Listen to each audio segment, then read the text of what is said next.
coletiva, o técnico não fala que o Bruno Spindel disse a ele algo, né? Disse a ele que o Diego tinha ou não condições de jogar. Ele cita a conversa, né, do Bruno Spindel com o Diego Alves, mas diz que a fisiologia, o pessoal da área médica, da área de saúde, melhor dizendo, foi que vinha reportando a ele as dores que o jogador sentia ou não.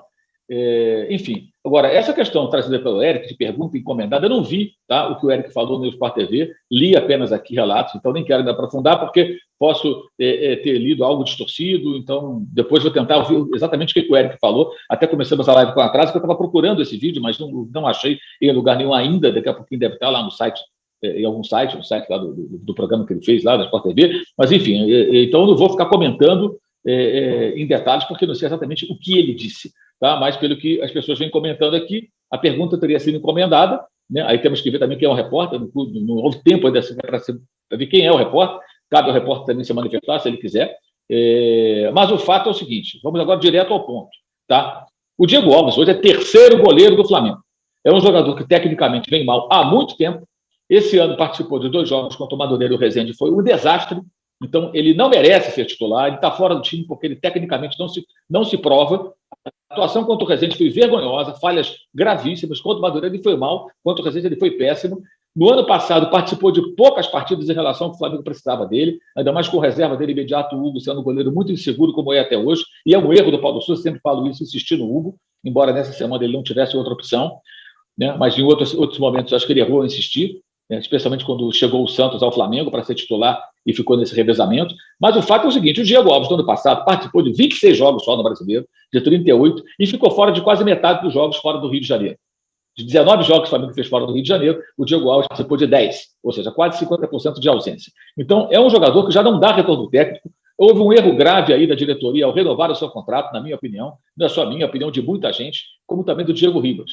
E sabemos muito bem que o Diego Alves já teve problema quando foi barrado, não foi nem barrado na época, mas quando não voltou à equipe no jogo imediatamente após a sua recuperação física, e o técnico era o Dorival Júnior. Para quem não se lembra, o Flamengo tentava alcançar o Palmeiras na liderança do campeonato, o Diego ficou fora por uma lesão, o César, que hoje não atua mais no clube, já foi embora, vinha atuando até bem, e aí, por recomendação do preparador de goleiros de Dorival Júnior, ele ficaria fora do jogo contra o Paraná, foi o jogo no final de semana, em Curitiba. O Paraná era o pior time do campeonato, já estava até rebaixado, foi um jogo fácil até, o Flamengo venceu facilmente, e ele seria preparado para voltar contra o Palmeiras, numa verdadeira decisão para o Flamengo, o jogo que aconteceu no sábado seguinte, no Rio de Janeiro. Foi até uma semana que o Palmeiras jogou contra o Boca, perdeu lá na Argentina com 2 gols do Benedetto pela Libertadores, e no sábado enfrentou o Flamengo. O jogo foi 1-1, gol do Dudu e do Marlos Moreno. No final, o Paquetá perdeu um gol, uma ótima oportunidade, o Flamengo acabou não vencendo e não encostou no Palmeiras, que foi o campeão brasileiro sob o comando do Luiz Felipe Scolari.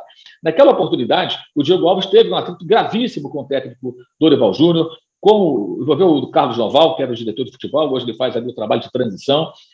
Isso foi amplamente divulgado. Ele só não saiu do Flamengo porque logo depois veio a eleição, o candidato da situação, Ricardo Lomba, não foi vencedor, o vencedor foi o Rodolfo Landim, e na nova diretoria, com outro técnico que estava chegando, então Abel Braga, a coisa se ajeitou e ele pôde continuar. O Diego foi muito bem durante aquele período 2019, 2020 até uma parte, ganhou títulos importantes, mas já desde o ano passado ele não vem atuando bem, né? Mesmo na final da Libertadores, os 2 gols que ele sofreu do Palmeiras eram em bolas que você espera um goleiro do calibre dele, com o currículo do nome dele, que ele defendesse pelo menos uma delas. Ele não fez, ou seja, não foram falhas, mas também não foi uma atuação excepcional.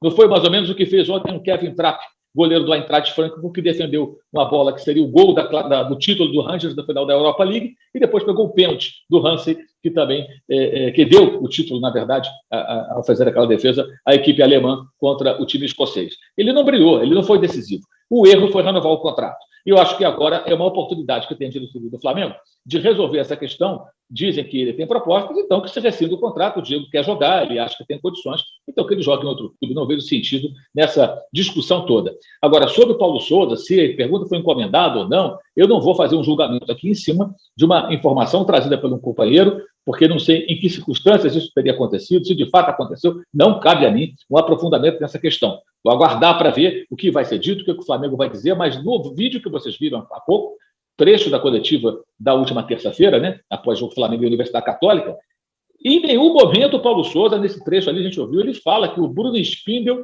deu a ele alguma informação, né? Não houve isso. Ele fala que recebeu da fisiologia, dos profissionais do clube, a informação de que ele tinha ou não dores. Aí cita a conversa, que eu acho que é aí que está o problema, né?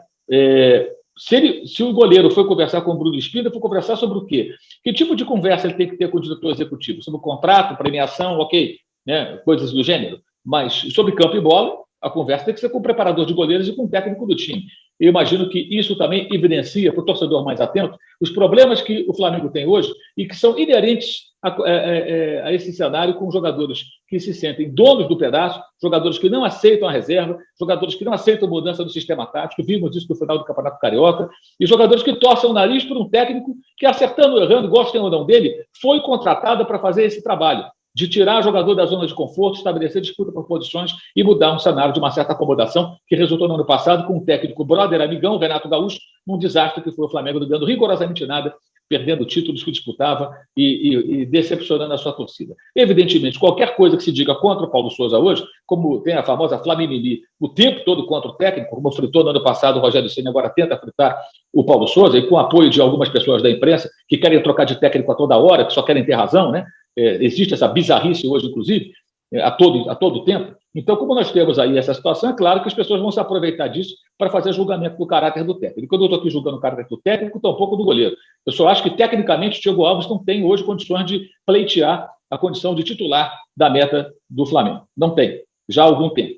E não sei por que renovaram o contrato dele. Como também não entendo a renovação do Diego Ribas, que tem ótimos serviços prestados também ao clube, mas já passou a fase dele.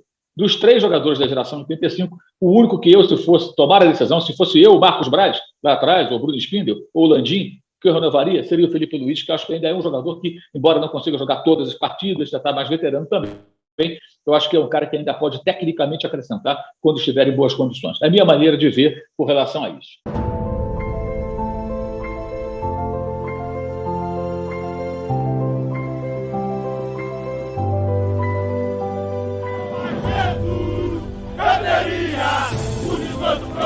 Se botasse o Flamengo no mundo, ele vibra, ele é vida, muita livre, já pensou?